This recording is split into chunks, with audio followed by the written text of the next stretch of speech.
ಆಯಿತು. ಮತ್ತೆ ಮುಂದಿನ ತಂಡ ಮುಂಬೈ ಇಂಡಿಯನ್ಸ್. ಮುಂಬೈ ಇಂಡಿಯನ್ಸಲ್ಲಿ ನಮಗೆ ಸಿಗೋ ಆಟಗಾರರು ವೆಸ್ಟ್ ಇಂಡೀಸಿಂದ ಯಾರೂ ಇಲ್ಲ. ಮುಂಬೈ ಇಂಡಿಯನ್ಸ್ ತಂಡದಲ್ಲಿ ವೆಸ್ಟ್ ಇಂಡೀಸ್ ಅವ್ರು ಯಾರೂ ಇಲ್ಲ ಆ ಸೀರೀಸ್ಗೆ ಹೋಗೋಕ್ಕೆ.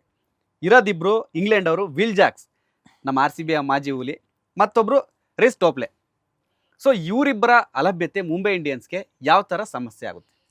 ವಿಲ್ ಜಾಕ್ಸ್ ನಮ್ಮ ಹಳೆ ಹುಲಿ ಮುಂಬೈಲಿ ಔಟ್ ಫುಲ್ ಗರ್ಜಿಸ್ಬಿಟ್ಟವ್ರೆ.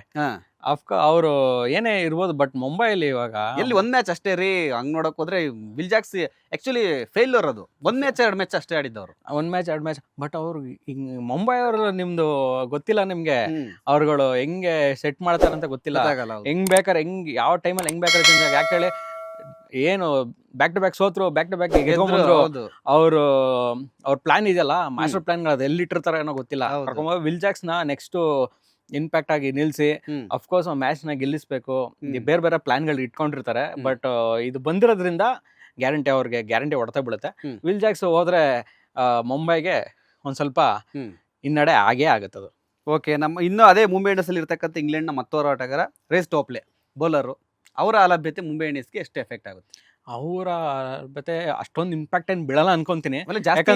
ಅವ್ರಿಗೆ ಅವಕಾಶ ಕೊಟ್ಟಿಲ್ಲ ಅನ್ನೋದು. ಯಾಕೆ ಅಂದ್ರೆ ಆಲ್ರೆಡಿ ಇದಾರೆ ಮುಂಬೈಲಿ ಒಳ್ಳೆ ಬೌಲಿಂಗ್ ಟೀಮ್ ಇದೆ. ಹೌದು, ಇವಾಗ ರನ್ ಕಂಟ್ರೋಲ್ ಮಾಡೋ ಬೌಲರ್ಸ್ ಗಳು ತುಂಬಾ ಇದಾರೆ.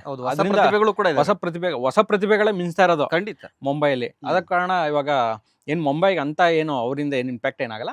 But okay fine. ಅದೇ ಮುಂದಕ್ಕೆ ಏನಾದ್ರು ಪ್ಲಾನ್, ಅದೇ ಹೇಳದ್ನಲ್ಲ, ಮುಂದಕ್ಕೆ ಏನಾದ್ರು ಪ್ಲಾನ್ ಏನೇ ಇಟ್ಕೊಂಡಿದ್ರೇನೋ ಅಥವಾ ಅವ್ರನ್ನ ಹಾಕೊಂಡು ಏನಾದ್ರು. ಮುಂಬೈಗೂ ಕೂಡ ಇಂಪಾರ್ಟೆಂಟ್ ಅಲ್ವಾ? ಈಗ ಉಳಿದಿರೋ ಮ್ಯಾಚ್ ಗಳೆಲ್ಲ ಗೆಲ್ಬೇಕು.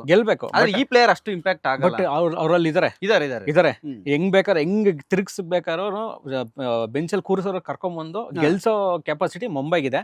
ಸೊ ಅವ್ರ ಪ್ಲಾನ್ ಅವ್ರು ಇದಾರೆ. ಏನು ಅವ್ರ ಒಂದಿಲ್ಲ ಅಂದ್ರೆ ಪ್ಲಾನ್ ಎ ಇಲ್ಲ ಅಂದ್ರೆ ಬಿ ಇಲ್ಲಪ್ಪ, ಸಿ ಇಲ್ಲಪ್ಪ ಅನ್ನಂಗಿಲ್ಲ.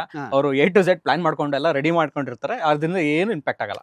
ಲೇಟೆಸ್ಟ್ ಹಾಗೂ ಇಂಟ್ರೆಸ್ಟಿಂಗ್ ಸುದ್ದಿಗಳಿಗಾಗಿ ಬಾಸ್ ಟಿವಿ ಕನ್ನಡ ಚಾನೆಲ್ನ ಸಬ್ಸ್ಕ್ರೈಬ್ ಮಾಡಿ. ಹಾಗೆಯೇ ಬೆಲ್ ಐಕಾನ್ ಪ್ರೆಸ್ ಮಾಡಿ. ಇದರ ಜೊತೆಗೆ ಫೇಸ್ಬುಕ್, ಇನ್ಸ್ಟಾಗ್ರಾಮ್, ಎಕ್ಸ್ ನಲ್ಲೂ ಮಿಸ್ ಮಾಡದೆ ಫಾಲೋ ಮಾಡಿ.